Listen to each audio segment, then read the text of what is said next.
Hey, thanks for listening to episode 59 of the Unlockable podcast. Today, Hannah and I are going to dive deep into the history of a company that I really don't think anyone dislikes. It's Retro Studios, the company known for Metroid Prime and the return of the Donkey Kong Country franchise. Their games are pretty excellent, and you've probably played some of them. They weren't always a first-party developer, and things weren't all smiles in the early days. Give us a 5-star rating wherever you're listening to this, and let's get started.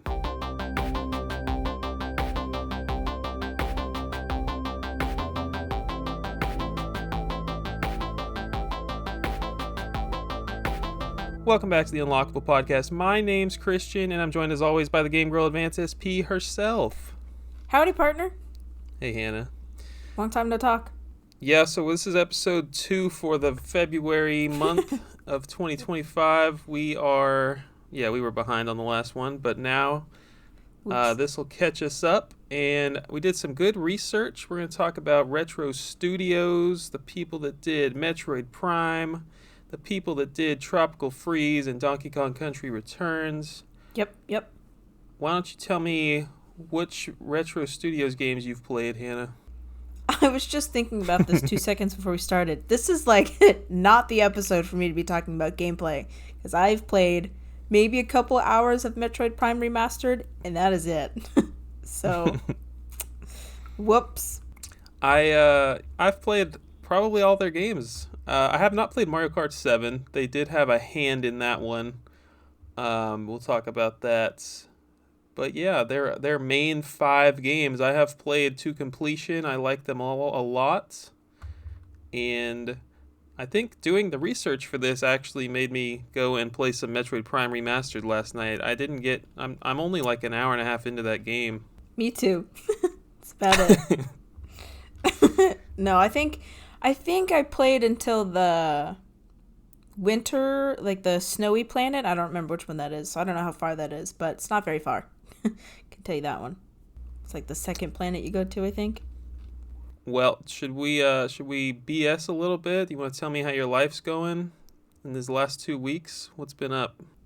Literally nothing. I haven't done a darn thing. I was thinking about it. I was like, I don't even know if I've picked up a video game in the last 2 weeks. Maybe, but probably not. What about you?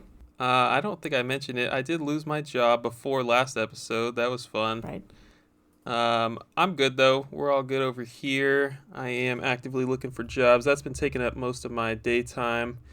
And it was a layoff. I don't want anybody to think I'm like a bad worker that got fired. It was just a company, half the company-wide layoff that happened. Nice. But yeah, that's what's going on in my life, and honestly have not been doing more YouTubing, have not been doing more video gaming. Those 8 hours a day that I usually was at work, I've just been filling with like job applications and resume building and just being a productive human, which that's very I guess responsible. Is good. Yeah. Very good. Good on you. I have recently gotten my addiction back for Rocket League. Haven't mentioned that one in a long time. Damn. Oh, sir. Come on. Good times. It's very cold. That's another thing going on in Houston. It's randomly like 35 degrees today. That's pretty sweet. No, it is hotter than heck in Florida. It is 78 degrees right now. We went up one. Woohoo. It's probably like an eastward wind coming right for you, I bet. Give it a couple days. I hope so. That polar vortex or the El Nino or whatever it is. We need some cold down here. All right, Retro Studios. Let's dive in. We're going to talk about the founding for a little bit. I'm going to cover this section. This is before they were formed and the first few years before they released their first game. So shout out first and foremost to the Video Game History Foundation. They now have their, what is it called, Hannah? Something archive? Magazine archive? Yes. That sounds right. They have an archive of hundreds, tens of thousands of magazines from like, I don't know, the 80s onward, the 70s onward. Like there's tons of stuff uploaded in PDF format. You can now Control F your way through it all, and it's pretty incredible.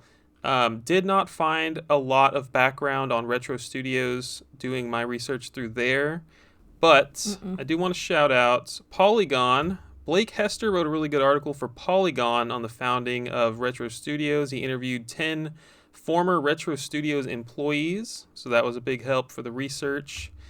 And then I found this 1990, or no, I found this 2004 article from IGN. Let me see. This one was 2004 by Kenneth Kyle Wade. It's a retrospective. Also interviewed some employees, but like definitely like a way different light on the situation, being that these are 14 years apart. These articles were, but I'll share some aspects from both sides, both parties involved, I suppose. Yeah. Very contrasting kind of things I found in my research. Some people really liked it, some people really didn't. Exactly. So I did find one pretty cool little like ad blurb of Retro Studios. This magazine was from or this flyer was in the Game Developer magazine from April 1999, and it's just it's a full page ad. It says Retro Studios making games fun again. We are a well-capitalized, stable, and exciting new video game company offering an opportunity to develop for Nintendo's next generation system, talking about the GameCube, earn an excellent salary and benefits, work with the best and brightest in the industry, work in a new state-of-the-art facility, live in Austin, Texas, a city known for its quality of life. And then it's got all the job openings listed. They got game programmers, 3D artists, etc. And then it says send resumes and demo reels to, and it's got the address, the website, the email. Interestingly enough, they have the Nintendo logo in the bottom right, which is interesting because I felt like, or I know for a fact, they were not a first-party Nintendo company at this point. But Nintendo did have a pretty large stake in the company, which we'll get into in a minute. Also, there's like this old Retro Studios logo that I've never seen. I know this is an audio podcast, but it kind of reminds me of like Hollywood video blockbuster type stuff. Did you see this in your research? Nice. No, I did not. Jealous. No. All right, let's talk about Jeff Spangenberg. He's an interesting fellow. It's 1998. Jeff Spangenberg, he's a pretty wealthy guy who had been the founder and head of Iguana Entertainment for the last 7 to 8 years. Iguana was known for Aero the Acrobat, all three of those games on the Super Nintendo, the Genesis, and also known for console ports of NBA Jam, and finally the Turok trilogy on Nintendo 64.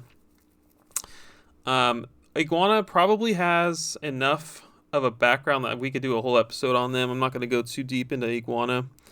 They ended up getting bought out by Acclaim in 1995. So Jeff Spangenberg's the CEO of Iguana Entertainment, and he was pretty wealthy off of their success for those 7 to 8 years. And then Acclaim reaches out and purchases Iguana, making him even more of a wealthy guy. I don't know how much it's sold for. I'm sure it is pennies compared to the stuff we see today with like Xbox and PlayStation buying up every company under the sun. So he actually gets laid off right before his contract is up in 1998. And because his contract was breached, he sued Acclaim for this breach of employment and wage payment obligations. And they ended up coming to an undisclosed agreement. Now unemployed, Jeff starts up Retro Studios out of his own house, and this was October 1st, 1998. He wanted Retro to be an affiliated studio with Nintendo, so he started reaching out to the people he knew there, convinced the higher-ups, including Howard Lincoln at Nintendo of America, to fund Retro Studios. So they were off. They had a ton of money, and they were ready to start buying everything and everyone to prepare for some game development. From EGM 118, which is Electronic Gaming Monthly, ex-Iguana founder and president Jeff Spangenberg recently revealed his future plans, a new studio based in Austin, Texas, Retro Studios. The design philosophy of the new team is to produce titles that apply a retro philosophy to gameplay.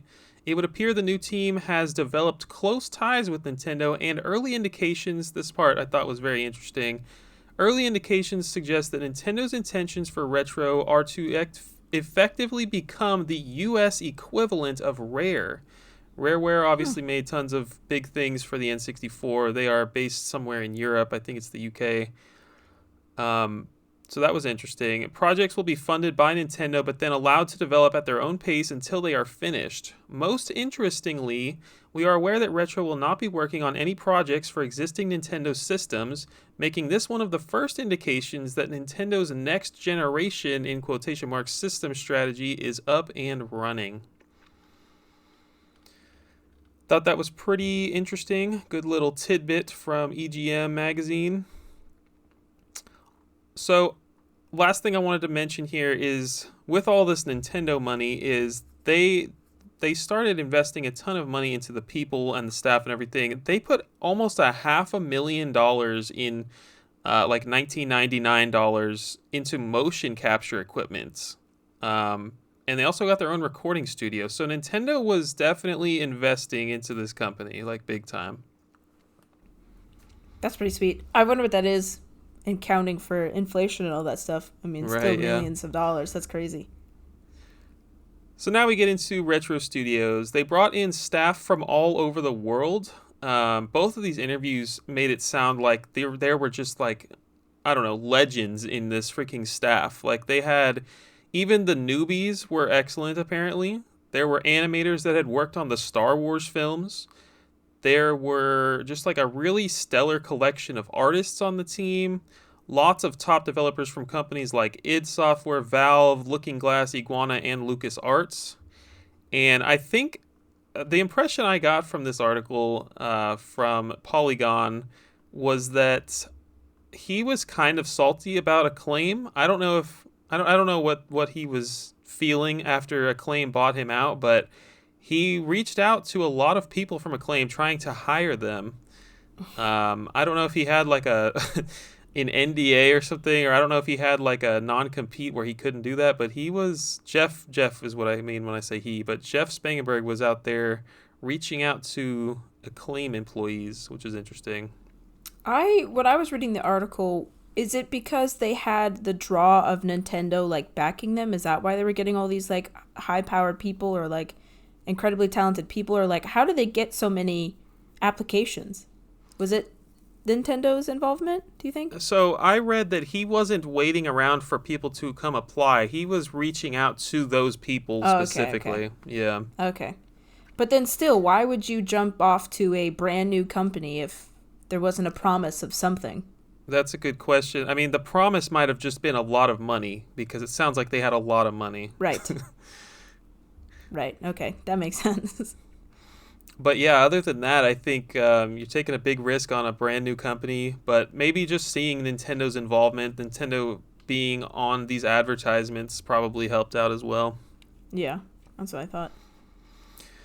So the studio ended up having about 120 people on staff, split them up into four teams. I don't think it was an even 30-30, 30-30, but something like that. The environment was way more laid back in the early days. Some employees remember going out to get drinks in downtown Austin with Jeff from time to time.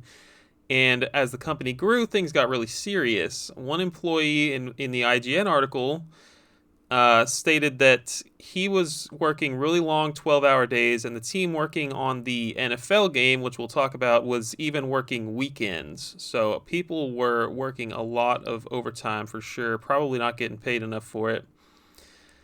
They originally planned to have four launch titles for the GameCube. At some point in 2000, progress on the four projects was practically at a standstill.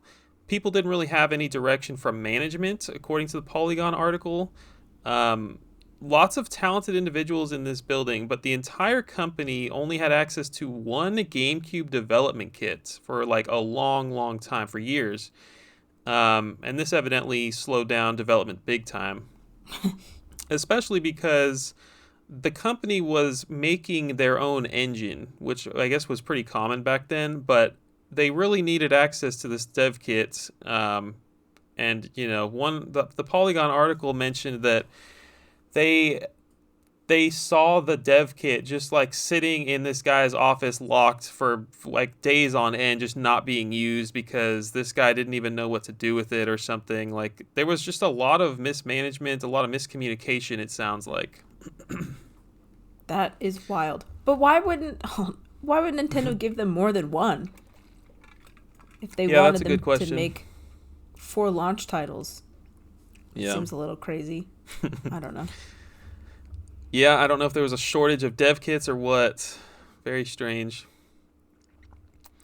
So the project managers had no real video game experience. The people that they hired were all like good project managers, but they had never worked in this space. So they came from a pen and paper workspace, and this was evidently a big issue for the employees who were trying to, I don't know, develop a video game, get through to them. The staff was repeatedly given timelines that weren't possible. Jeff Spangenberg was gone for months at a time, and the article said that no one knew where he was. That's what the Polygon article said. The people who were interviewed by IGN in 2004 kind of painted Jeff and the whole management in like a way better light. They said that you'll Yeah, have they to did. they said that that 2 employees. What did I write here? The management was always very approachable. 2 different employees agreed on this in the IGN article, whereas in the Polygon article from 2018, which was way more recent, made it sound that like Jeff and the management were just like terrible and not helpful. So you'll have to pick which side you want to believe here. One person in the interview said all the direction was coming from Nintendo of America, which wasn't helpful because Nintendo Japan was the one involved with making the games. And so Nintendo was putting a ton of money into Retro Studios, and they had no games to show for it. And then when Nintendo Japan finally did make an appearance, everything hit the fan. They stated that they hated everything they saw except for one game. They had a sci-fi action adventure game with female protagonists, and Nintendo decided this could be a 3D Metroid title, which I'll let Hannah get into soon. Mm-hmm. Months after this visit, Jeff Spangenberg shows up in a brand new Ferrari and lays off half of his staff. So they get this terrible meeting with Nintendo Japan, and they're apparently feeling pretty good about some of the projects they're working on. Like they didn't think it was all trash, but Nintendo Japan, specifically Miyamoto, is there, and they're mentioning Miyamoto just like absolutely hating everything he's seeing. And then a few months later, they hit up Jeff. They're like, all right, you got to go fire half this company, and good luck with that. And so he's got this brand new Ferrari. He lays off half the freaking company. And a lot of people were salty about this in the 2018 article. There wasn't much about it in the IGN article, which I find strange. Nintendo killed off all of the projects that Retro was working on. They shut down every team, making Metroid Prime the new focal point. No one in the interview had a real understanding for why Nintendo trusted Retro Studios with the Metroid IP, which is interesting. They come in, they see all this garbage, and they see like these people are slacking off, not producing, and then they're like, yeah, you can take this IP. Go ahead. We haven't made a game since Super Metroid. Garbage. Everything's garbage. But hey, you guys can do it. The second round of layoffs was basically they gathered everyone in the company and told them to go back to their offices. If there's a packet in your chair, you're still unemployed. If not, pack your things and exit the building. Pretty Ouch. cold. Ouch. And then it says that Jeff Spangenberg was next to go. He had a website called Sinful Summer, where he would post pictures from pool parties he hosted at his house with scantily clad women. It's obvious Gross. why Nintendo wouldn't want to be associated with someone like this. And then IGN actually reported rumors of other crazy things happening. So there was this porn sites. There was rumors that this porn site was being run from Retro's building. I don't know if it's what is it called, Sinful Summer, or another website. There was some employees that had apparently embezzled hundreds of thousands from the company and fled the country. I don't know how much money Nintendo was putting into this company, but hundreds of thousands is crazy. That is crazy. And then, however, there was no evidence of these two things, so I mean, you got to take it with a grain of salt. There's never been like anything, from what I could tell, that came out that was damning evidence for old Jeff. But funny enough, he did go on to form Top Heavy Studios, where he would direct, design, and produce the Guy game on PS2, where there is damning evidence of something happening with that game. Right. Let's not talk about it. So Nintendo bought out Spangenberg's majority stake in Retro Studios, which was 55 million shares for a total of $1 million. They previously only had 15 million shares in the company. And this meant Retro Studios was now a first-party developer for Nintendo. So Jeff's gone. Probably more than half of that 120 staff is gone. And Nintendo's running the show now.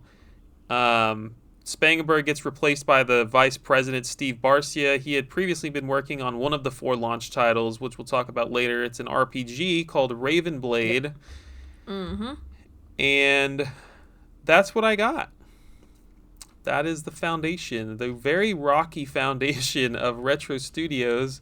And now, somehow, with all that knowledge I just gave you, they're going to go on to produce a few pretty amazing games. Game of the Year contenders, even. Yeah, some even regarded as the best games in the series. So yeah, that was all super very interesting. So prior to this, at I guess Nintendo Japan or whatever, according to Miyamoto, Nintendo had wanted to put a Metroid game on the Nintendo 64. Of course, why not? It's the next evolution from the SNES. But apparently, they never had any concrete ideas for it and couldn't imagine how Samus could be controlled with a Nintendo 64 controller, so they never went through with it. But also, another article, apparently Nintendo did approach another company to work on a Metroid game for the Nintendo 64, but that company declined because they didn't think they could make one equal to Super Metroid. But he refused to name the company, so I'm so interested in what company it was. That's interesting. Yeah, like Bandai, or were they Namco at the time? Or were they Bandai Namco? Whatever. Any of those? Weird. I read one article that said that Miyamoto wasn't even a big fan of Metroid, any of the Metroid games. You saw that too? Mm-hmm. I don't even know if that's true, but that was... And they also said that it wasn't a very popular series in Japan, up to this point. The first 3 Metroid titles were just way more popular in America than in Japan. Well, that's why I think that Nintendo decided to go with an American company to develop it. I figured they thought that they could branch out, make their traditional Japanese games that are popular over there, and then have the American studios develop ones that are popular over here. So I guess it worked out a little bit. But I think Metroid now is just as popular in Japan as it is over here. Anyway, you mentioned that around the time that they had were making Metroid Prime, the company had seen lots of restructuring and layoffs and blah, blah, blah. Jeff the Creep was gone, and Steve Barcia, is that how you say it, was back? Yeah, that's how I said it. Okay. At the time, developers interviewed, said that it was a skeleton crew compared to its former self. But because of that, it left only the best of the best, which is, sad to see all their friends go. But, if you're only leaving the best developers, the best artists, the best designers, then, you're probably going to create something really awesome. So at this point, they were kind of laser focused. Nintendo was had the boot to the neck, and they're like, hey, you guys got to do something. Please just make something after all of their games were canceled. So Barcia ruled with an iron fist and worked the teams pretty much to the breaking point. In that one article, they said a lot of developers said that it was the worst experience of their life. They hated it. It was awful. They were working overtime 8 to 9 months, working 12-hour days to meet deadlines. Some members even working over 24 hours and sleeping in the office, which is wild. According to the article, it took Retro 6 months to make one singular level that Nintendo would actually approve. Because it took them so long to do that, they had less than a year to do the rest of the game, which is crazy. Yeah. Many of the developers admitted that motivation for the game came honestly from the public's reaction to the revealing at E3 2001. Or I don't know if it was a revealing, but some of the stuff that they showed off. They wanted to meet the fans' expectations for the series. They honestly didn't care what happened to the studio because they didn't feel any allegiance towards the company that had fired a bunch of their friends. Yeah. So it was really honestly the fans that pushed them forward, which I think is nice. It's a nice sentiment. And apparently they had heard years later that Nintendo had actually planned to shut the studio down completely and cut their losses. But then obviously they reconsidered after Metroid Prime was such a success. So that's always nice. So the team was left tired, and they had such a low morale that they tried to implement like a royalty program that was going to hopefully stop some of the big creators from jumping ship during the development of Metroid Prime and then thereafter. The group working on the royalties spent days trying to make the distribution fair for the whole entire team. But then Mr. Steve came in and he changed all that, leaving literally most of the money to go to the top few, and then like a steep cliff drop off where they were just getting like trickling down to the people down there at the bottom. And obviously they described this as the straw that broke the camel's back, because apparently all that stuff is like super internal and like most employees wouldn't see that, but apparently an accountant sent it out to everybody. So everyone in the company was well aware what everyone was making. So it obviously kind of stirred some things up. And apparently Nintendo caught wind of this, and then Steve was fired and replaced with Michael Kelbaugh. I think that's how you say it. In 2003. And under his rule, the company was able to stabilize and go on to create other critically acclaimed works, ones that we will obviously talk about. This is also a point of contention between Retro and Nintendo, though. So Retro apparently wanted the game to be in third-person perspective, but Nintendo and Miyamoto fought them, arguing for a first-person perspective because they thought that the camera would have been too hard to work with for third person. Obviously, Nintendo ended up winning, and even the developers at Retro said that that was definitely the right choice. We're glad they argued with that with us. As far as Nintendo's involvement of the game, they took care mostly of the music, whereas Retro handled like the engineering, the design, and all that. And both teams worked on like, I don't know, I guess the overall designs of everything, whereas Retro handled like all the programming and engineering and stuff. Also, while I was doing this, and I'll say it now, Metaforce was the game that kind of inspired Nintendo to give Retro the Metroid IP, but like it is hardly ever mentioned as the name Metaforce. It is like, so I was researching both those things, and I was like, this doesn't make any sense. This is Untitled Action Adventure, and this is called Metaforce. So it's very confusing how that kind of worked. So I'll talk about that one later, as far as development of all that stuff goes. But as far as reception, obviously Metroid Prime is one of the best games on the GameCube. It's also the best-selling Metroid game until Metroid Dread surpassed it on the Switch, which I didn't know. That's crazy. I had no idea. Received, obviously, universal acclaim, many awards. Like, so many 2002 Game of the Year awards from publications like GameSpot. GameSpy, Electronic Gaming Monthly, Nintendo Power, Game Developers Choice Awards, and that's just to name a few. There are literally so many. Impact, it revolutionized first-person adventure gameplay. So before this, first-person shooters like Doom or Half-Life were like all kind of, all of those were mostly shooters, but Metroid, obviously it's a shooter as well, but it also has puzzles and exploration and platforming, which hasn't really been done in the first person, so they kind of prove that you can do that. It's also another classic example of 2D series being able to successfully make that 3D transition. Obviously, all of the games thus far have done it, Mario, Zelda, and all that stuff, but it was like, you can do it if it's done right. It's not going to be exactly the same, because obviously 2D, 3D, it doesn't translate exactly, but you can do it, and people will still be a fan of it. And honestly, it put like American game developers on the map for Nintendo. So Rare obviously is an American-based company in Texas, right? Retro. And so, I mean, dang it. So many times. Okay, well, you're going to have to correct me in the next section. A developer from Texas could make successful games for a Japanese company. So I think it kind of helped that relationship with Western audiences and Nintendo. Yeah, Retro probably, that's a good point. Retro probably has made a big lasting impact on Nintendo for that reason. I wish that Nintendo had been more involved from the get-go. Nintendo of Japan, it sounds like they would have cleaned it up, a year and a half prior to all the nonsense that went down. People were literally just getting paid to, I don't know, there was no direction is what it sounds like. Like, I am really tempted to believe what they were saying in the Polygon article, because there was 10 people there in this interview. I doubt they're all just like conspiring against Jeff Spangenberg to make him this horrible person, Well, it also seemed like, because the articles didn't specify whether it was Nintendo of America or like Nintendo, so I wonder if there was even like miscommunications and mishandlings of the American branch on the Japanese Nintendo portion. So I'm not sure where the kind of overlap is. You know what I'm saying? Yeah. Like if they heard something from Nintendo of Japan, but they also heard something different from Nintendo of America, what are they supposed to do? I feel like it was one of those things as well. All right. My turn. Yep.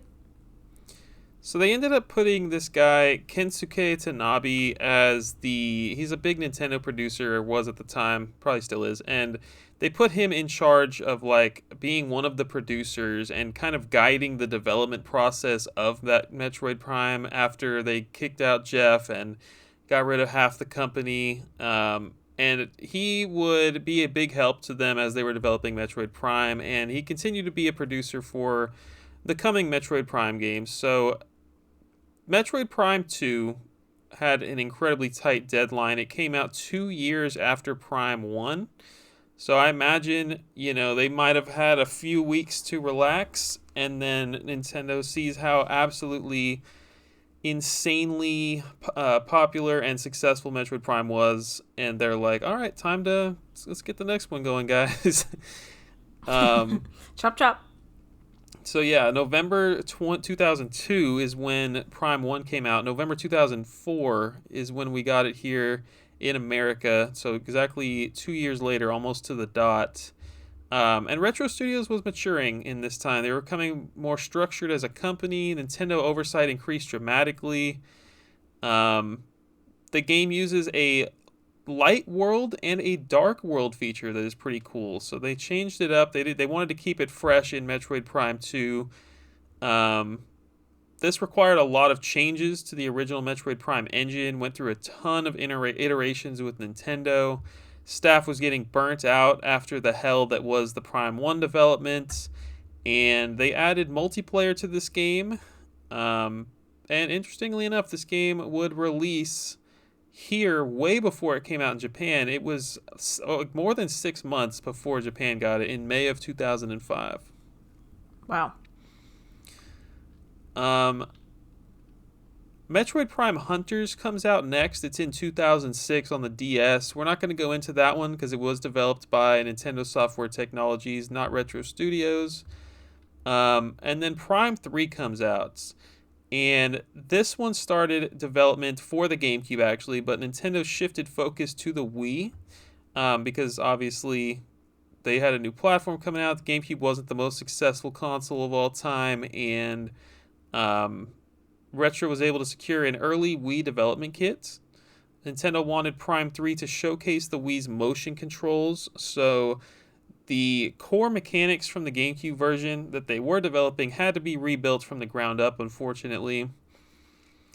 And then they were able to expand the universe dramatically with this game. They had players be able to traverse to different planets, which is pretty cool. And so I don't know if anybody's played Metroid Prime 3. I'm sure a lot of you have. They went with total motion controls for this game, and it's still an FPS, obviously. And this game actually really set a new standard for FPSs on the Wii. It came out in August 2007, so the Wii was almost out for a year at this point, but they had done so much playtesting before the release of this game to perfect the motion controls and also the game's difficulty. I read that Prime 2 had a lot of complaints about how difficult the game was. So they did a lot of playtesting for that and for the motion controls. And I think it went really well. This game obviously got tons of awards and was pretty beloved. Pretty good little cap on the trilogy because we wouldn't be getting another game for, let's see, what time is it? 18 years. Oh, dang. So those are the Prime games. My turn? Oh, okay, cool. Good. I was tired of hearing about Metroid. No, I'm just kidding. So the next ones I have are Donkey Kong Country Returns and Tropical Freeze. Donkey Kong Country Returns came out on the Wii U. I mean, just kidding, on the Wii. in 2010, ported to the 3DS in 2013, the NVIDIA Shield in China in 2019, which I didn't know. What? Yeah. And just recently, obviously, it came out on the Switch about a month ago in January. So it's been around a long time. Same thing with Metroid, though. That's interesting. They both got ports to the Switch. Interesting. Okay. Developed by Retro Studios, obviously, it's why we're talking about it. It is the first game in the Donkey Kong Country series to not involve the original series developer Rare, and the first to be released after Microsoft purchased that studio. So Rare was no longer involved, so they gave it to Retro. Story of the development. The idea for the game originated at Retro Studios after they finished Echoes in 2004, when the Retro president and CEO told a Nintendo producer that they were interested in making a Donkey Kong game. But Retro was directed to develop Metroid Prime 3 Corruption at the time, so obviously that just went right over their head. In April 2008, 3 core staff members left Retro to create their own company, Amateur Studios. Armature? I think so. Yeah. They helped port games like Metal Gear Solid HD Collection to the PS Vita. They developed Batman Arkham Origins Blackgate, and have helped Epic Games with Fortnite, and they were bought by Meta in 2022. Wah wah. Then one day, Miyamoto, obviously the creator of Donkey Kong, totally, and I quote, totally by chance, suggested a Donkey Kong Country revival, and Tanabe, the Nintendo producer, and that the Retro CEO had talked to, coincidentally, suggested that they just give the project to Retro. So it's just kind of totally by chance, coincidental thing that just kind of came up. So Retro staff flew to Kyoto to meet Miyamoto and the Nintendo president at the time, Iwata, and talked about which direction Returns should take. Iwata referred to the set of circumstances that led to Retro getting Returns as Goen, which means fate in Japanese. So Retro chose F8, fate, as the game's codename, which I thought was just so cool. What a cute little nod there. So Miyamoto supervised the entire project. He was very hands-on. He was like, this is my baby, you guys better not mess this up. He wanted the series to maintain classic elements like side-scrolling gameplay, obviously, the minecarts and the barrel cannons. He also decided which characters could be in the game, so he was very specific about that. He had the lore in his mind, and he said, you will make it fit with the rest of the series. Like most Wii games, this game was built around the Wii Remote and the Nunchuck.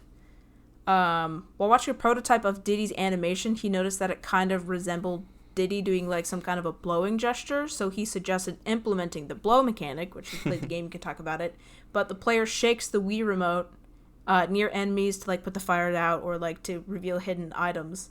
And Retro apparently was like kind of baffled by the suggestion, but obviously it's such like a fun, whimsical Nintendo thing to do that they're like, of course, we will do it for you, Miyamoto.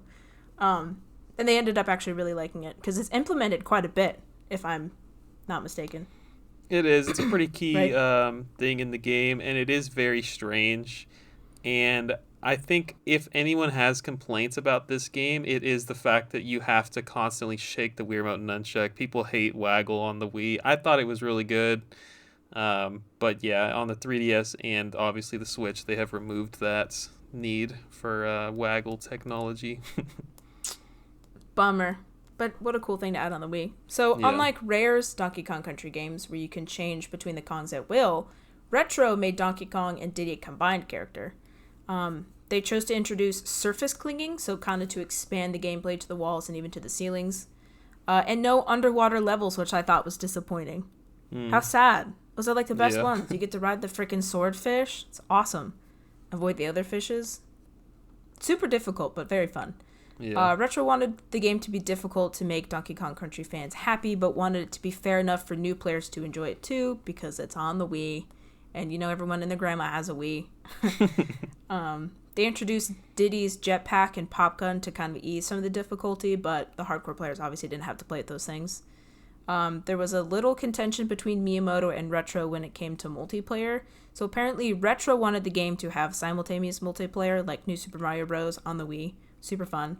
But Miyamoto was like, no, we need to focus on single-player gameplay before even considering multiplayer. But Retro ended up just kind of including it early on in development, and it ended up, I think, working for the best. Donkey Kong Country was a pretty big contrast for Retro at the time. Obviously, Metroid is more like dark and mysterious, you know, a little more somber, whereas Donkey Kong Country is light and whimsical and fun. So they really enjoyed working on that, but it had not been something that they had previously worked on. So unlike previous Donkey Kong Country games, which had a static background, Retro really wanted their characters and their backgrounds to interact using real-time animation, which is super cool. They quoted being inspired by Wario Land on the Virtual Boy, which also allowed the player to jump between the background and the foreground, which is the first time I've ever heard anyone be inspired by a Virtual Boy game. That's pretty cool. So that's cool. Returns actually uses the Metroid Prime engine, which I thought was interesting, but it required a ton of adjustments to fit it to side-scrolling gameplay. That's also fascinating to me. I know nothing about game engines, but like they're two totally different games, so I can only imagine how much tweaking they had to do. But they had to change the camera, had to pay more attention to the game's polygons and to textures. They said they had to upgrade about 2/3 of its technology, and that each level required about 3 times the amount of detail that Metroid Prime 3 did. That's crazy. Considering how detailed the Metroid Prime games are in general. So that's cool. I have never played that one. I think... Well, would you suggest playing that one over Tropical Freeze? No, Tropical Freeze is the better game. I think you should play both. Really? Okay. Well, speaking of, we'll go to Tropical Freeze. So hang on. So let me give a little share my experience with it. I've played through this game once or twice on the Wii. I freaking love it. I think that Tropical Freeze has the better soundtrack for sure, and they have the better gameplay, and you don't have to shake the Wii U gamepad anymore, you know? Like, you don't have to shake the controller, which is nice, I guess, right, for the people that hate that. But what was I going to say about this game? Oh, I don't know what happened. I was deep into like Nintendo fanboy territory in when the Wii era was out.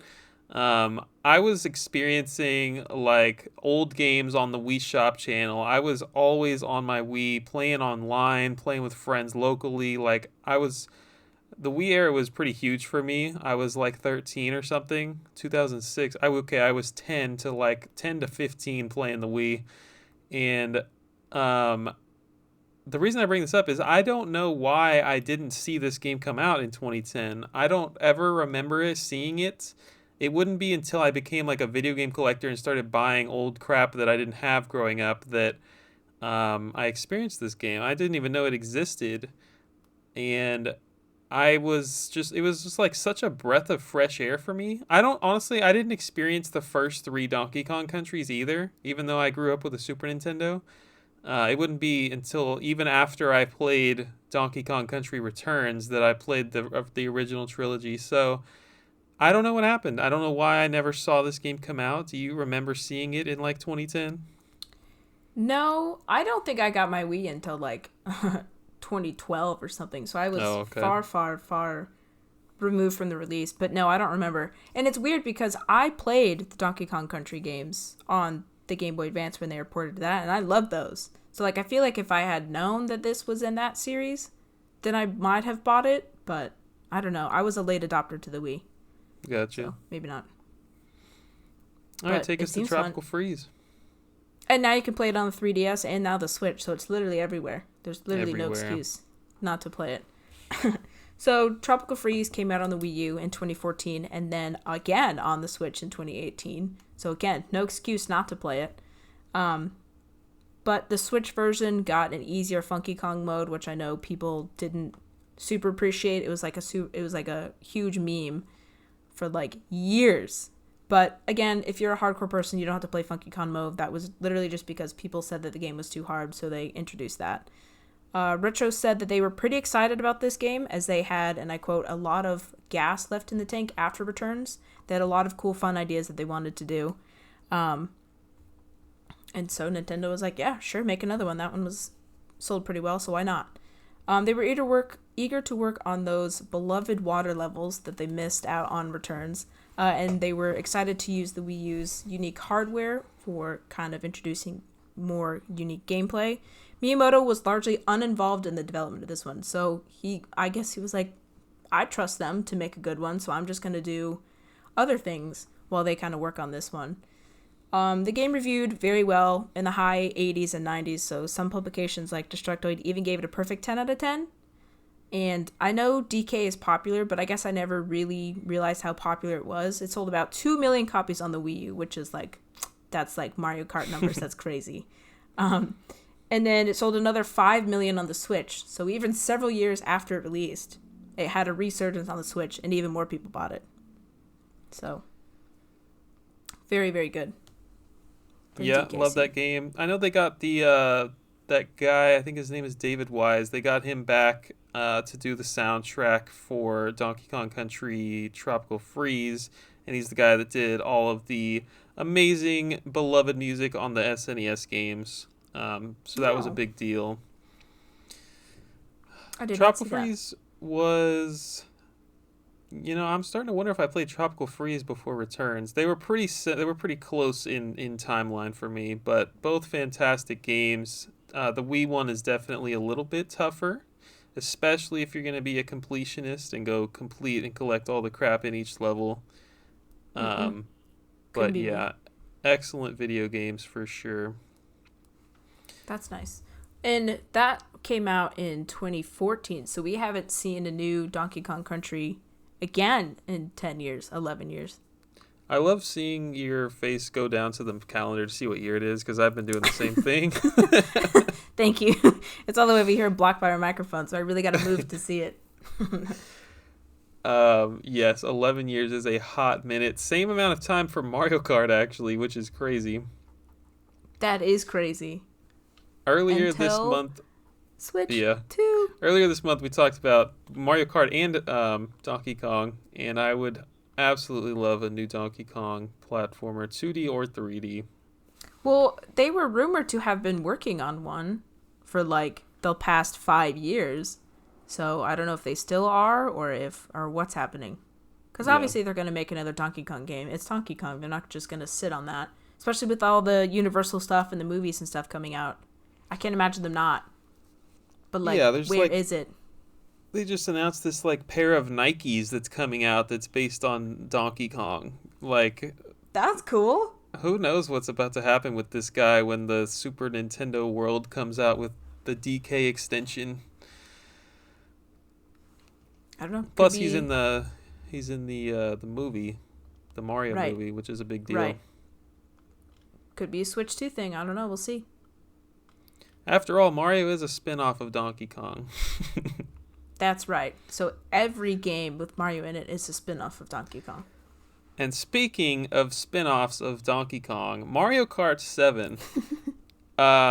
Believe it or not, Retro Studios did help in the development of Mario Kart 7. They collaborated with Nintendo EAD, who was the main developer for the game, but because they only had a year and a half to get this thing completed for the 3DS, they brought in Retro Studios to see if they could help out with the tight deadline. Retro's key involvement was track design. They remastered some of the old ones as they do in Mario Kart games, and they also created a handful of new ones.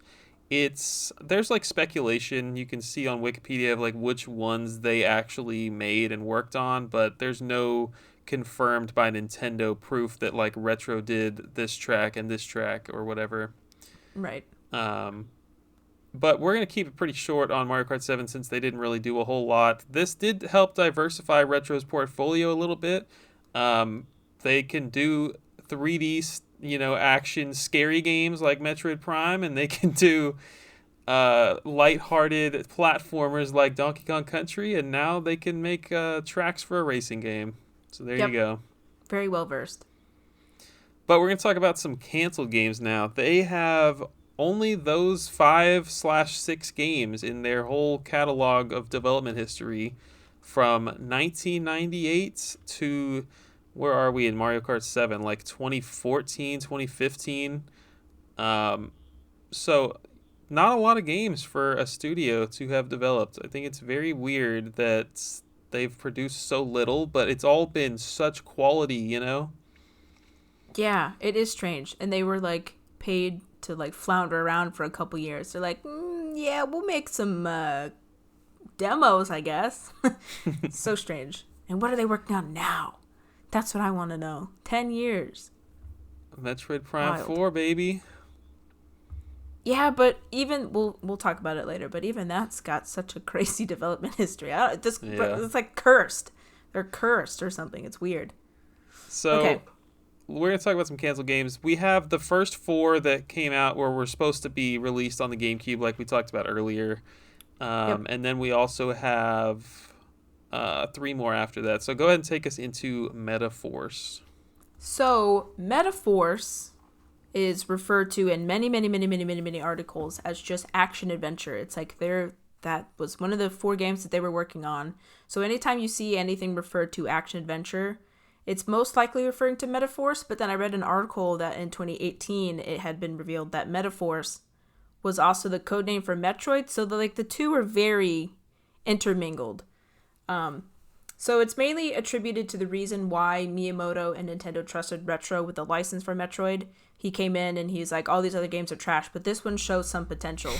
Um, so it was developed between 1998 and 1999. It had over 1,000 development documents on the game, which is like art, but it's also like how the engine works, and it's also like polygonal like doodly doos and like all that like mumbo jumbo that I don't know about, but thousands of documents on this game. So it wasn't like they were just working on it for a couple months. They really sat there and tried to develop this. This is a quote from one of the developers. There was really only one main story: three hot chicks kicking butt. So whatever. It's three bounty hunters and a space Nazi. Apparently, that's what they said. They referred to it as. So concept art shows three female characters called metahumans who joined together to form the Metaforce. They honestly just look like weird, clunkier versions of Samus. Samus has such like a clean, slick suit, and theirs has got like arm pads and like weird chunky things, just like weirdly futuristic, but also super chunky looking. The game was set in a futuristic utopian society created through gene editing of the population, which is an interesting concept, don't get me wrong. Like the perfect human species.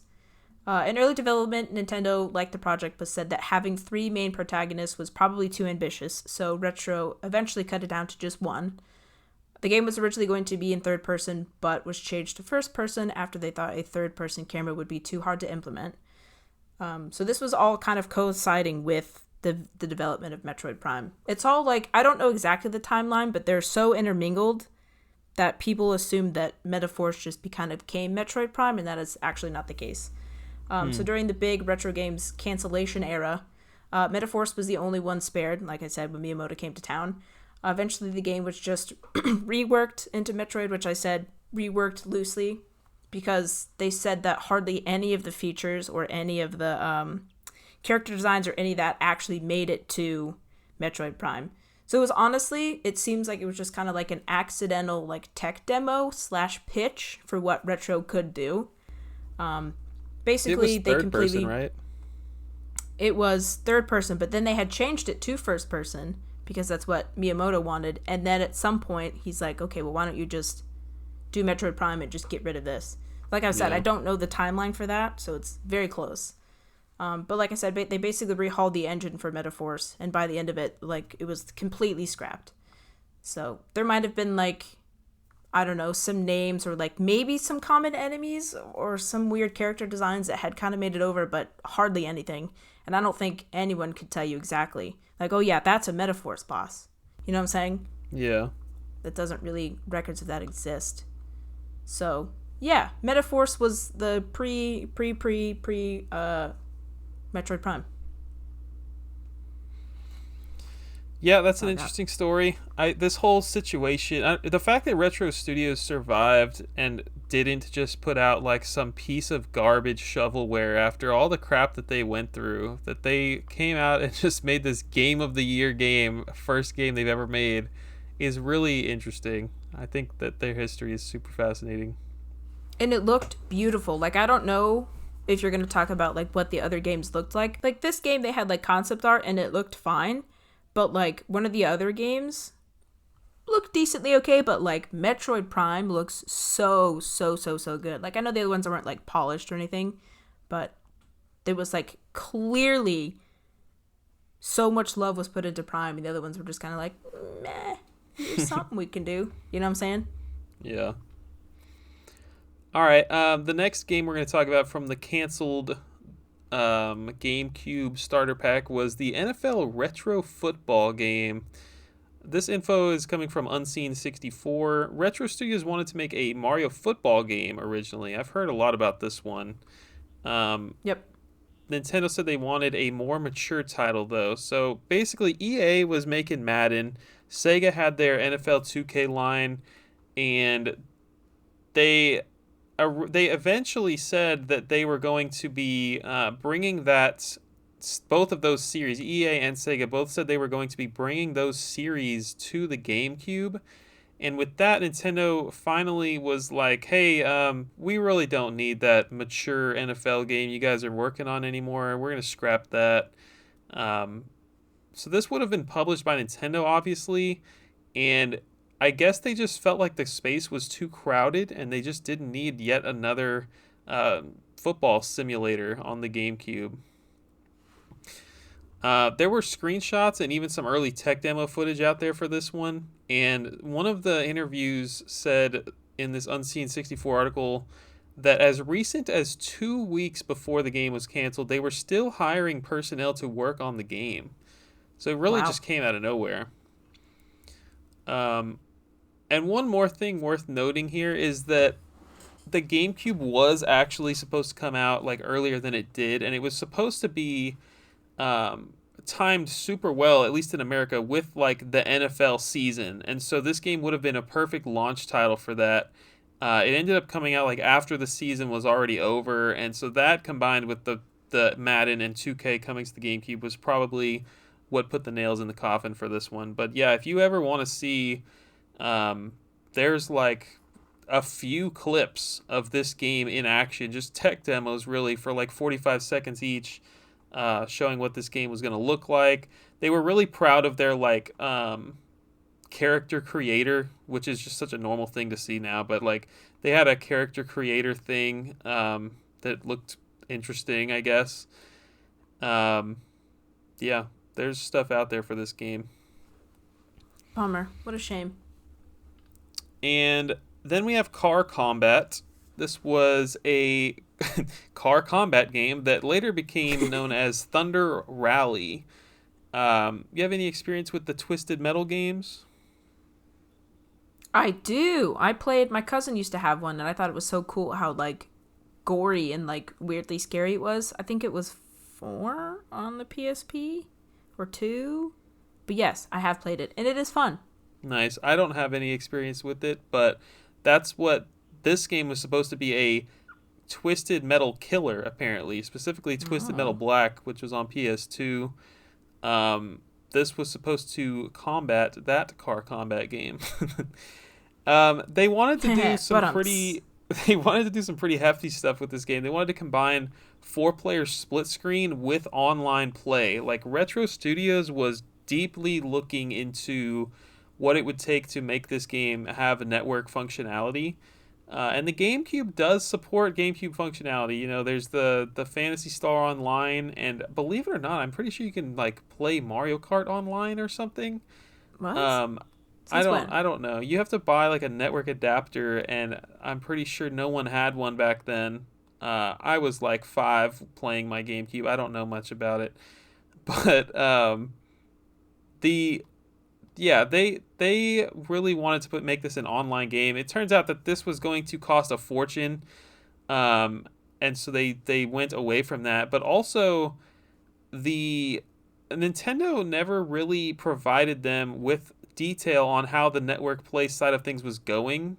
It probably wasn't something that was integrated into their little GameCube dev kit, so they were just like kind of waiting around for Nintendo to provide them with some more information on how that was going to work. And I guess all of that combined was, you know, this game, whenever Nintendo and Miyamoto showed up, they probably had like no progress on this game. Oh no, that's not true, because I wrote right here, this game was apparently closer to completion than even Metroid Prime before Nintendo canned it for being too much of a risky investment. Oh. Dang. Could you imagine the project you had the most time in, the most effort in, Nintendo's like, nah. Sorry. I mean, between like firing half the company and just like having all your work be thrown in the garbage like this, they probably, all the people that were left were probably pissed, you know? Like, I wonder how many people still work there all these years later, if any, from throughout all of this. I doubt it. Yeah. I really doubt it. It's not even the same company it was anymore. Mm-mm. I want to hear about Ravenblade. Tell me about the RPG that got canned. So this one actually looked really cool. It was canceled, obviously, so that Retro could focus more on Metroid Prime 1, which is unfortunate. But it was kind of developed between the years of 2000 and 2001. The game was originally called Runeblade, which I didn't know about, but was later changed to Ravenblade. Early in its already early development time. It's an action RPG. The game was originally going to be turn-based, but they decided to go with real-time early in the development, which I thought was interesting. I don't know how many RPGs are like this on the GameCube, so that would have been really cool. Yeah. Development for the game started... Oh, I lied. It started in late 1999. At this point, the company was hiring a bunch of new talent and had about 35 artists, designers, and programmers with them working on this. And at the peak of Metroid Prime, the team was about 40 members. So they had a bunch of people working on this for a couple years just for it to be canned again. One of the biggest hurdles was the battle system for the game. It seems that the team just couldn't get it right, and they worked on it. Took up majority of their time. Nintendo had set a deadline for the game, which they said game loosely, because it really wasn't functioning quite as a game, to show some kind of improvement or advancement in development. But the team was unable to meet that deadline, so Nintendo ultimately terminated it. It was also mainly so all eyes were focused on Metroid Prime, which I already said. There are screenshots and even video demonstration of combat and enemies, which I thought was pretty cool. They looked pretty nice. Obviously, all the textures aren't like polished or anything like Metroid Prime, but it still looked really, really good. A bunch of screenshots and stuff in like magazines along with Metroid Prime. So it's like when I was looking at these articles on the archive, you could see like, bam, Metroid Prime, doo-doo-doo-doo, and then like teeny itty bitty, and this other game called Ravenblade is also in development. Oh wow. The game looks dark and gloomy. It's set in like some ancient Egypt ruins, cool underground structures like Pompeii kind of stuff. It's also like a desert area, so think sand. There's a video of a warrior like dude, and actually, now that you said it, makes a whole lot of sense. They had a motion capture studio, right? Mm. And there's a video of like a polygonal man, the warrior that you kind of play as, doing like some really cool acrobatics, like gymnastics sword fight with his sword. It's like the moves that you can play in the game. And I was like, that looks super cool to be animated, but it makes sense that they probably captured it with the motion capture. Wow. That makes sense. A lot of money it was went like, it into looked this game. really cool. It looked really cool. I mean, he's like swinging his blade around and like doing jumps and tricks, and like that's your special move, and that makes sense now. That's really cool. But as far as enemies goes, there's like wolf people who walk on their hind legs, which are really freaky. They kind of look like Jar Jar Binks because it's like such horrible quality of the video. There's like lion soldiers. There's a cool dragon. There's a lava rock monster, a giant orc boss, big buff like green monster, flying snake dragon things. So they put a lot of time into it. And they even put so much time into it to have like this really cool title card. So it's like the camera is close up on the bottom of the blade, and it pans up the blade, and there's like cool runes that like light up. And then you get to the middle of like the hilt, and there's like a giant bird like the raven, and then it pulls out, and then you see like, man, Raven blade, and this cool like sick looking blade like right in the middle. They even had enough to do that. It was really cool looking. They have a little bit about the story, but it wasn't like super kind of thought out. Player takes on the role of a heroic knight, the dude who's doing acrobatic sword tricks, in an ancient post-apocalyptic world filled with magic, dragons, and other mythical creatures. The player wields a sword known as the Raven Blade, which smites all evil, and you must use that sword to save the world from the evil sorcerer Beast Lord. So it's pretty run-of-the-mill story. There's also magic spells and other weaponry in the game. So it seemed really cool. Honestly, the thing that impressed me the most was the dude doing like flips, acrobatic flips and stuff with the sword. It looked really awesome. There's gameplay of like a bunch of enemies kind of just coming and attacking the hero. And I couldn't tell if it was a health bar or like a stamina bar, but there was like two distinct, there was a red bar and a blue bar at the bottom. And so sometimes they would deplete and sometimes they'd fill up for literally no reason. I have no idea why. But it was pretty neat to watch. It's unfortunate that an RPG was canned. Bummer. Rest in peace to Metaforce, NFL Retro Football, Car Combat, Thunder Rally, and Raven Blade. Yeah, what a bummer. Okay, let's talk about Star Fox Armada. This is the most recent one, I do believe, that we know that Retro Studios was like attempting to work on. And this one's short. It was pitched to management at Retro Studios, but it was never actually, like, nothing came of it. Kensuke Tanabe, the guy that was the producer for the Prime titles, he received the pitch, but this article I read said it likely never even made it to like the rest of Nintendo. So this guy just kind of assumed that Nintendo wouldn't want anything to do with it, according to this person, right? So it was proposed in 2013 for the Wii U. The game would have taken place exclusively in vehicular combat like the early games.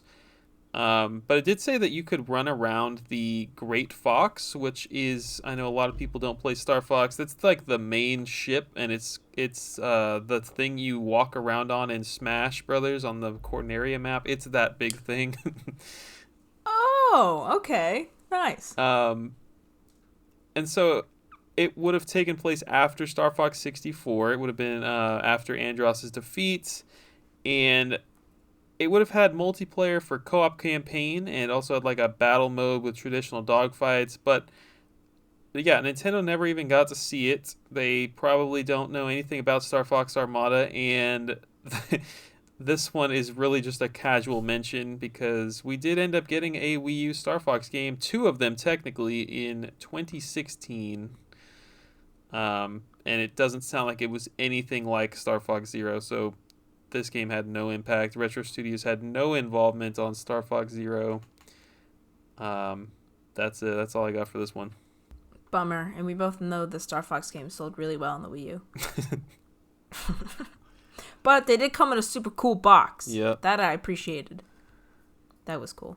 Okay, so these ones are very exciting. This one is just called the Untitled Legend of Zelda game. This game was apparently going to be more mature. It's going to be a title based on the Sheikah tribe from the Legend of Zelda series. If you know anything about them, that's pretty sweet. Total badass warriors.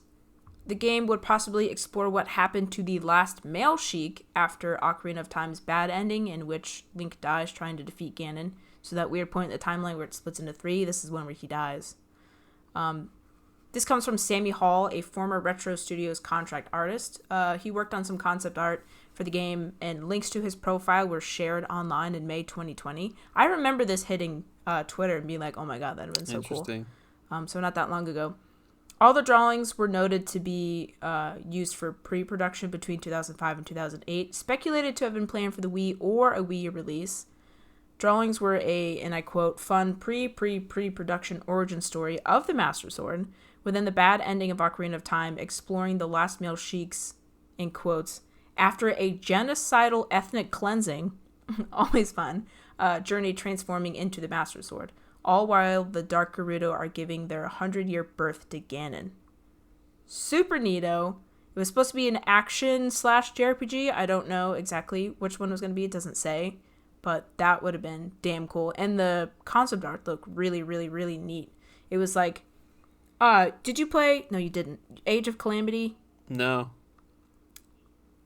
But anyway, there's like a sequence in there where Ganon is like, I don't know. It just kind of reminded me of that. It was just like a male sheik who's got like his robe on or whatever, and he's looking out onto this kind of like mysterious Master Sword-esque looking cavern underground, and it was pretty cool. But yeah, that was nothing. Nintendo probably never seen this. They'd never even heard of this had it not dropped on Twitter.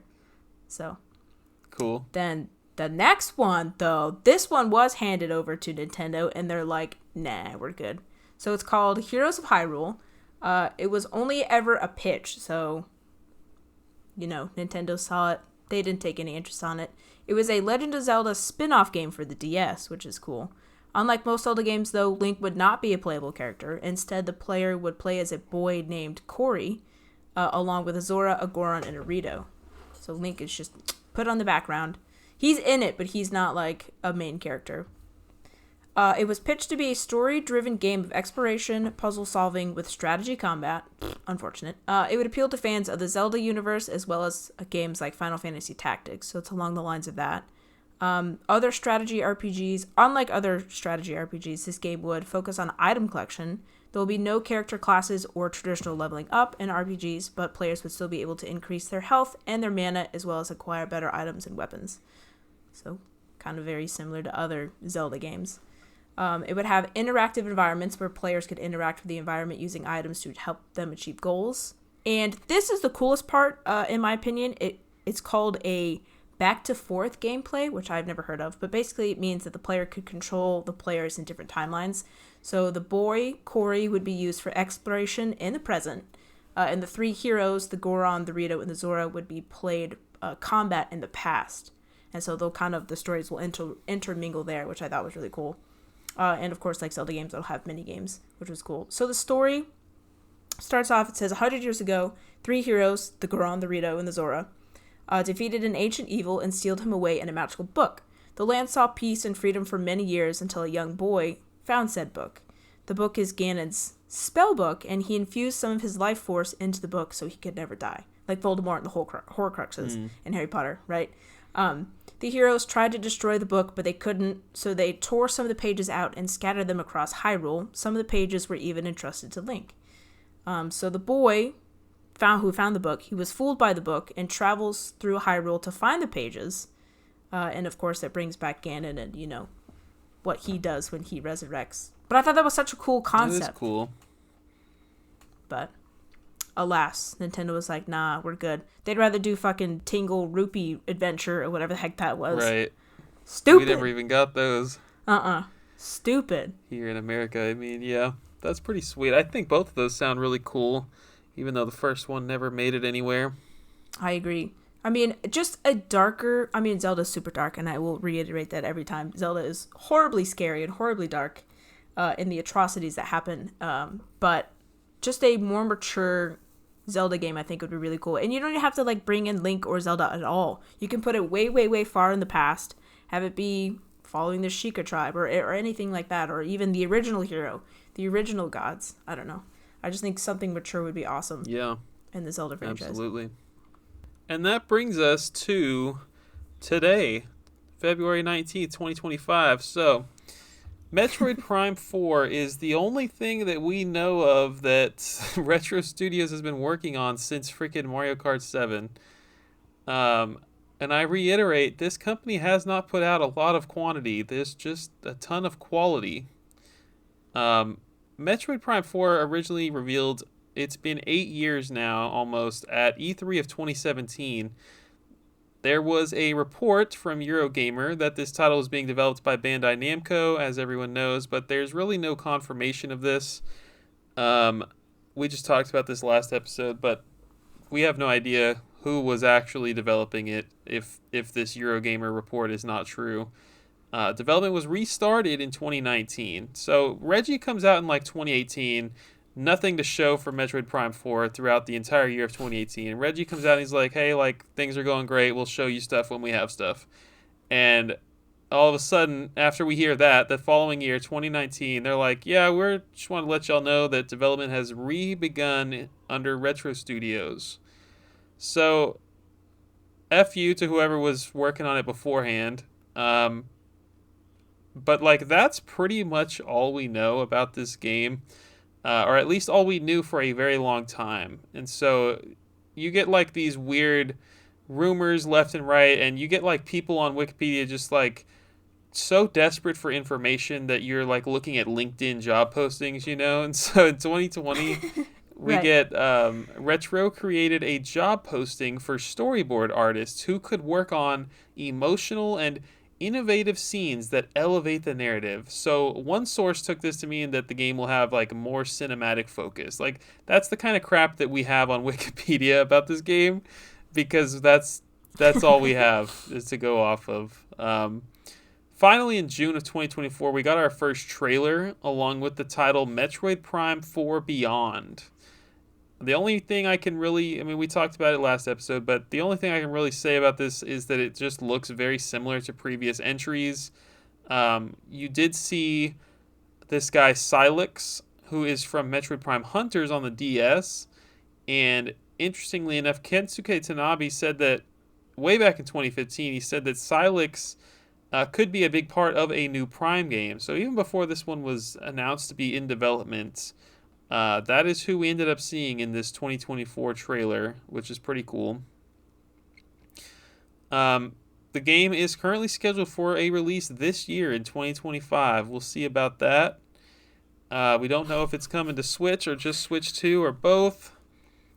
And it was nominated for most anticipated, or it was nominated for most anticipated game at the Game Awards this past December. And it got my votes because I don't really care about Grand Theft Auto, but it did not win. Dang.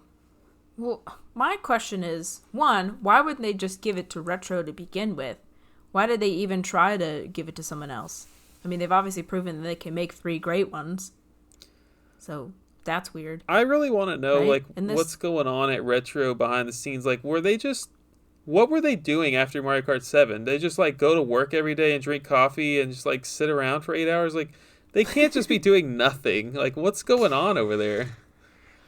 I don't know. The only other thing I can think of is they were working on other big projects for Nintendo, and Nintendo didn't want to take away from those big projects, so then they outsourced it, Metroid, to another thing. Or maybe they thought that Retro had gotten stale and that they wanted to mix up the formula and give it to somebody else, but then, I don't understand. Yeah.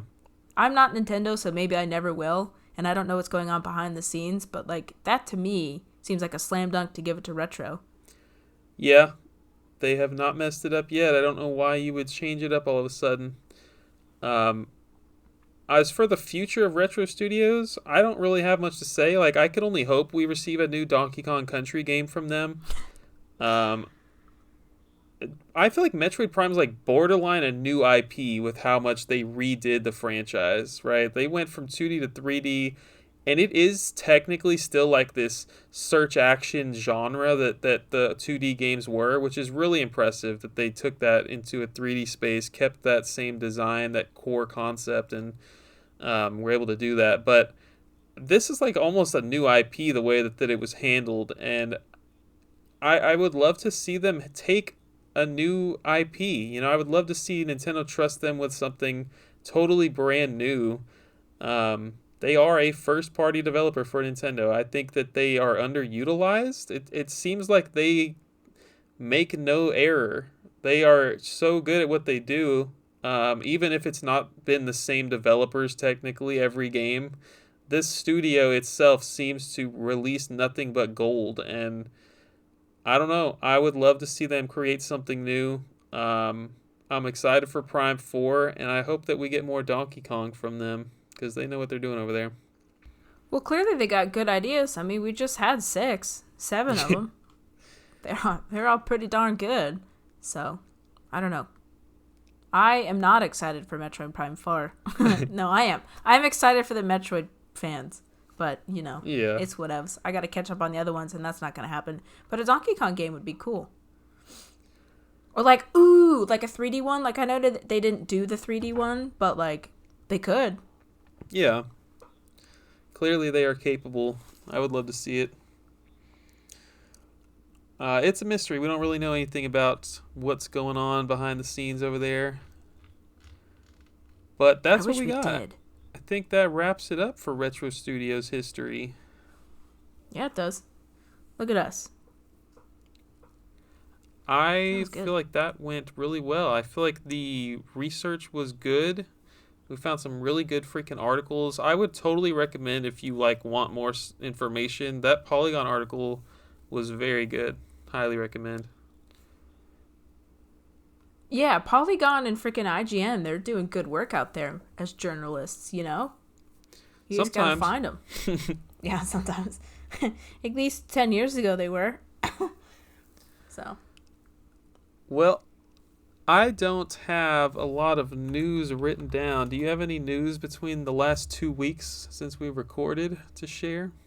I have a bit of news. So we have some unfortunate news for everybody. Nintendo is discontinuing the My Nintendo Gold points, which is super unfortunate Yeah. because that was such a cool, just like fun little perk that you got. So anyway, if you don't know, when you buy a digital game or a physical game, you can redeem those. You get gold coins, and like each coin I think is equivalent to a cent. So if you buy a $60 game, you get 60 gold coins. So it's 60 cents off of a digital purchase that you make, which is, like I said, just a cool little perk. So the service will be going away on March 24th of this year. So after that point, you cannot redeem any more digital points, but also you can't, games released after that date, you can't redeem gold points. So the only time you can redeem those gold points if there's a game that came out like within, well, let's see, what'd they say? It says you can still redeem them for 1 year after that game came out. So it's possible that if the game comes out on March 23rd and you get a physical copy of it, you can redeem that for the next year. But then after that, no more, which is so dumb. I mean, So it's they're like just it's cutting 1% off cash support. back. I don't know why you would need to discontinue that. It's so little, and every single person is not using it, right? Like the people No, that are using it are like the weirdos like us who actually know that that feature even exists. which is like so few. And you know, Yeah. I know it exists, and I still I can't even tell you the last time I actually claimed that for a physical purchase. It's like, so you have to go out of your way to do it, and I forget to do it all the time. Yeah. But yeah, sucks. And then also in a similar news, Nintendo Switch game vouchers also won't be available on Switch 2. So they're getting rid Right. of that, I suppose. I never use those, but I guess it's a good deal if you buy things digitally. Yeah, it's not for me. Then the other thing I have is Nintendo says it will continue to develop mobile games. Surprise, surprise. We'll see if those actually stick, because as far as I know, they're all shut down. They're not shut down. I And mean, you can still go buy Mario Run. I think you can go buy the full Animal Crossing thing, although they did discontinue that. So now you're just like buying the complete edition. yeah, well, the Dr. Mario's no longer a thing. You can't play that anymore. I love that game. Um, so did I. That's like the only one that I played, and it was fun until you get to the higher levels, and then you have to pay to win, which is just stupid. I hated that. Oh wow, I didn't The know other that. thing, well, I mean, unless you were like super, super, super, super lucky. Like, it didn't matter how good you were at the game, it was like borderline impossible. Mm, So that was unfortunate. The other thing I have is Wario Land 4 is coming to Nintendo Switch Online. I think it's already on it as of recording, but yeah. that's it. I have something here. Oh, there's like rumors that this Tony Hawk remaster is coming out, which I just saw came out of that. nowhere, right? Because somebody named Tashawn Jones claims he's in a Tony Hawk game that is releasing soon. That's how we found out. Um, and then somebody in the replies to this tweet was like, was he confusing it with like a new skate game coming out? And he was like, no. He said they have a new one that they remastered that is about to come out. So I don't know. He's either lying or we're getting Tony Hawk Pro Skater 3 and 4 remastered. That would be fantastic. But they could also do Underground, and that would be sick. That's 1 true, and yeah. 2, mwah, those would be awesome. Scrolling through the Discord, there's rumors that Gens 1 through 3 of Pokemon are going to be remastered, re-released in like bundles, but of course you can't just get all the versions in one, so it would be Red, Gold, Ruby, and Fire Red on one, and then you would get Blue, Silver, Sapphire, and Leaf Green on the other, and Oh, yeah, which is totally Pokemon and totally gonna get all of my money. But yeah, I don't know. That's a rumor. I just saw that before we started recording, actually. that is so dumb. I want a package. Okay, if I were to create my perfect Pokemon package, it would be yellow, because that one's great. And then the next generation would be silver or crystal. That would be cool. And then emerald. That would be my bundle. Good to know. My perfect Pokemon bundle. Just in case anyone was curious. I hope that happens for you, Hannah. Thank you. Hannah, it's been 2 weeks. You had to have bought something for your collection. Let me hear it. Looking around the game room. Nope, not a darn thing. Not one thing. This is the soonest we've ever recorded between episodes. I am laid off, so I'm not buying a bunch of games right now, but I think between the last 2 episodes, I acquired. So I had a loose copy of Shrek Super Party. We've talked about how great that game is too much. Yep. I upgraded Yep. to a beautiful complete in box copy now and sold off my loose disc. Nice. Same thing with PN03, which is a Capcom GameCube game. I had that loose for years, and I had a save search on eBay waiting for someone to sell me a case and manual for a decent price, and it just has not happened. So I just ended up buying a complete copy. The reason being is, like, I really don't want to finish the GameCube set, and then, like, in the picture I have, like, 5 loose discs or something, and it's just like, no, I'm not doing that. Is it really complete if you don't have the cases in the manual? I mean, There's definitely a lot of manuals missing from my wall, but at least when I take the picture, no one's going to know that. Right. That's true. And then I went to GameStop. I have a GameStop Retro like 10, 15 minutes from my house. I took you there. Yep. I got Gears of War Judgment and Call of Juarez Bound in Blood. Both of those 360 titles I've just wanted for years. But specifically Call of Juarez, I've wanted that game for, like, to actually play for the last few years. It's like, we might have brought it up last episode, but it's like one of the only, like, Wild West games that's out there, and like there's a whole series of it. It's from Ubisoft, and I wanna experience those. So I was happy to find that. Those were like $7 or $5 each or something. Bargain. CIB from GameStop, very clean. Dang, bargain. That was cool. What have you been playing lately? Last of Us, which I think we talked about 2 weeks ago. And I played Mario Party Superstars with my friends the other day. That game is still just as brutal as ever. I mean, the dang. N64 compilation one? Yeah. We played the space board, and I got freaking chased away by the Shy Guy Sniffets and blown off the map and lost a bunch of coins with the cannon thing. Like, dang. I gotta play some Mario Party. That sounds so fun. Many arguments were had. It's like the game knows who's winning, so they're going to target that person, which is nice. But then the person who's winning ends up not winning because they're targeted so much. So then it just creates so many arguments. But, you know, it was fun. All in good fun. I want to play some Mario Party. I'm going to tell my roommates we need to get on some Mario Party soon. Oh, and then I've also been playing Pokemon Puzzle League. In very hard mode. That's very hard. Very, very, very hard. I'm at, I can't remember his name. It's after Team Rocket. He's the redhead dude with the hat. He wears green. I can't remember his name. But I'm on him, and I must have played him like 40 times. Back to back to back. Dang. It never, I sent you a picture. That horrible, stupid block. It was like 9 deep. I couldn't even make a match to break it up because it already filled the whole screen and I lost in 31 seconds. Oh, it made me so angry. You have to be an expert at that game to beat it in very hard and then super hard after that. But someday. I still love it. You got Someday. a few decades left on this planet. You can beat that game for sure. That's right. Until my Switch dies, I'll play it forever. So let's talk about Breath of Fire. We've been picking up Breath of Fire these last few weeks. That's right. I enjoy it.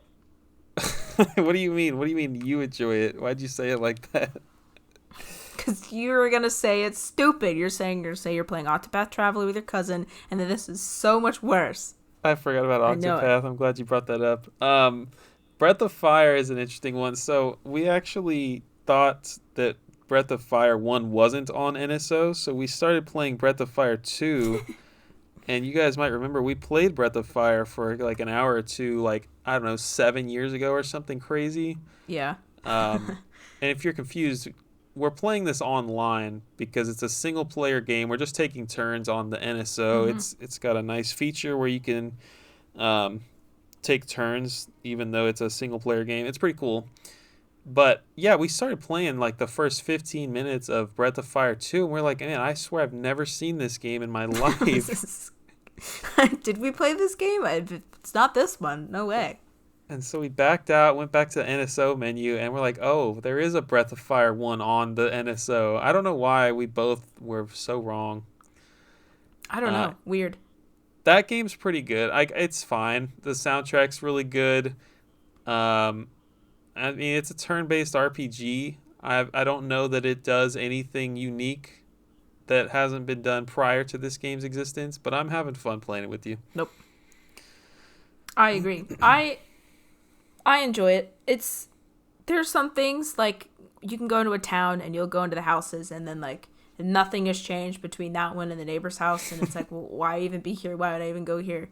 So I don't know if that was like a rush development thing or if they were just being lazy, but yeah, that sucks. But it's fun figuring out like the mechanics. Like in all RPGs, there's like buffs and debuffs and like all that stuff. That's what they're called later on. But like effects that happen to you, like poisoning or like stuff like that. So it's been fun figuring out what those are.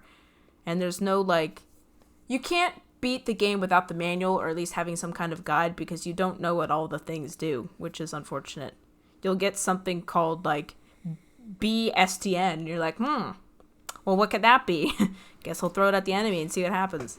I mean, it's normal to need the manual. I think that's totally normal. But what's weird about this game is that it tells you everywhere to go. It like the manual has a guide, which I don't know if they were just like, yeah, these dumb Americans need this. Like the Japanese probably doesn't have that.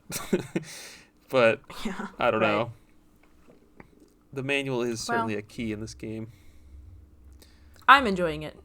I can I'm see us enjoying finishing it, it. but it's apparently very long. We're not even halfway done.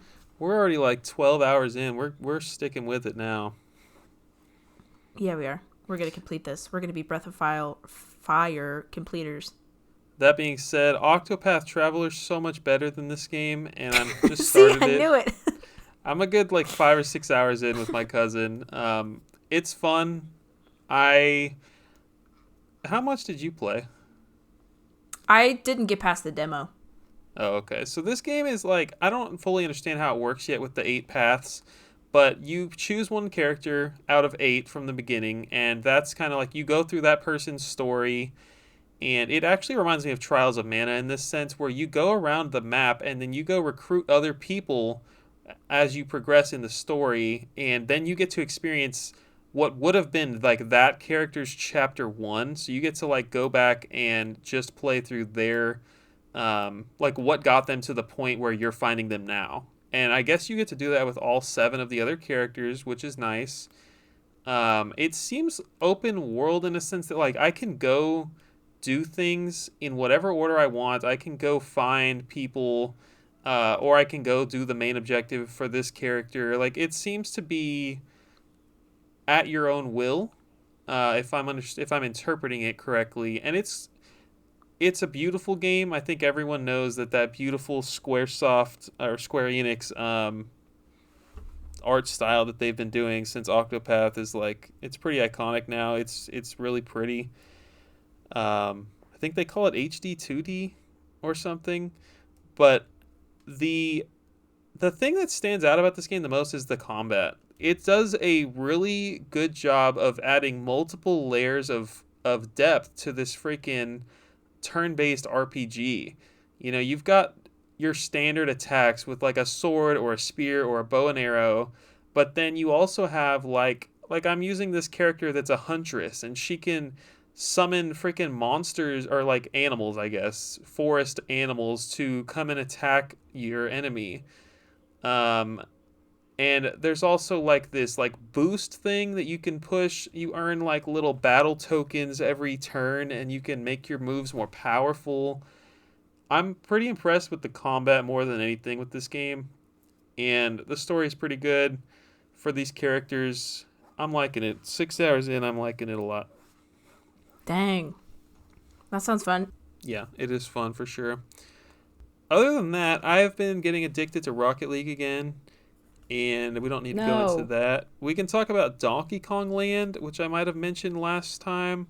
I beat it. It's a great game. There's a few really annoying levels, but like everyone who we just talked about Donkey Kong for an hour and a half, to go play freaking Donkey Kong Land. If you're like, man, I wish there were more Donkey Kong Country games than these 5 Donkey Kong Country games. Well, I have news. There's 3 Donkey Kong Land games. They're not the same. So there's actually more Donkey Kong Country to be experienced. And they're on Nintendo Switch Online. So anyone that feels like they need more Donkey Kong Country in their life, I have great news for you. This first game rocks. I can't speak for the other 2 yet. Would recommend Donkey Kong Land 1. Dang. That's exciting. And then, speaking of Metroid Prime, I did pop in Metroid Prime Remastered last night. I probably played for like 45 minutes, made some progress. I played that game like 10 years ago on the Wii U, but playing the Switch Remaster right now. It feels good. Just a gorgeous game on that OLED screen. On the Wii. It's really on nice. the Wii U. Was that on Virtual Console? It was. So they brought it to the Wii with the trilogy. Right. You know, the Metroid Prime trilogy came to Wii, and then they brought it to Wii U. That was like $20 for all 3, and then I remember specifically it was on sale for $10, and that's why I bought that. Nice. So yeah. Well, look at that. It's been everywhere. Metroid's been everywhere, man. That's true. Yeah. The last 3 consoles. 4 consoles. I have not been playing The Last of Us, but I got to get on it because we probably need to have that done by the end of March so we can do our episode in April. Yep. To coincide with season 2, baby. So excited. So we don't know what we're doing in March, but April for sure will be a The Last of Us episode. So I hope you guys are looking forward to that. It's our first time experiencing the game. Yep. And I don't know, we got anything else to say, Hannah? I think that's it. Well, if you have ideas for March, maybe toss them our way. We're open to ideas. We love to hear suggestions. We love to hear feedback. You can do both of those things in the comments of the YouTube video. Spotify has a comment section. You guys can comment and I'll see that. I didn't know that. Or you could join the Discord. Yeah. Oh. Yep. Discord has the Unlockable podcast section. You can come chat in there. Lots of ways to get in touch with us. But with that, this is somehow an hour and 40 minutes or less this episode has been. I'm very impressed, and I feel like we got a lot done. Me too. I mean, this was one of our most researched, obviously it's the most researched one of this year, but I feel like in the past couple months. So look at us talking either real fast or keeping it short and sweet. Thank you guys for listening. Where can the people follow you, Hannah? Game Girl Advance. Oh my God. What is it? Game Girl Advance SP on Instagram. God. Wow. It's 5:00 in the afternoon. I'm at Bird Dog Gaming. I'll see you guys next time in March for another episode. See ya.